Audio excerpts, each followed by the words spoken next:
2 நாள் பயணமாக மத்திய உள்துறை அமைச்சர் அமித் ஷா இன்று தமிழ்நாடு வருகிறார்.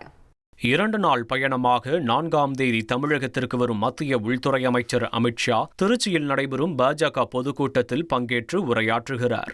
வரும் 4ஆம் தேதி அந்தமான் நிக்கோபாரிலிருந்து மாலை 4:55 மணிக்கு திருச்சி விமான நிலையம் வந்தடையும் அமித் ஷா 5:25 மணிக்கு இந்திய விமானப்படை ஹெலிகாப்டர் மூலம் பாஜக மாநில தலைவர் நயினார் நாகேந்திரனின் தமிழகம் தலை நிமிர தமிழனின் பயணம் கூட்டத்திற்கு சென்று உரையாற்றுகிறார். மாலை 6:55 மணிக்கு பொதுக்கூட்டத்தை நிறைவு செய்த பின்பு சாலை மார்க்கமாக திருச்சியில் உள்ள தனியார் தங்கும் விடுதிக்கு ஓய்வெடுக்க செல்கிறார். அவரை மாலை 7:50 முதல் இரவு 8:50 வரை பாஜக நிர்வாகிகள் மற்றும் கூட்டணி கட்சி தலைவர்கள் சந்திக்க உள்ளனர். மறுநாள் 5ஆம் தேதி காலை 9:50 மணிக்கு விடுதியிலிருந்து திருச்சி அரங்கநாதர் சுவாமி கோயிலுக்கு சென்று தரிசனம் செய்கிறார்.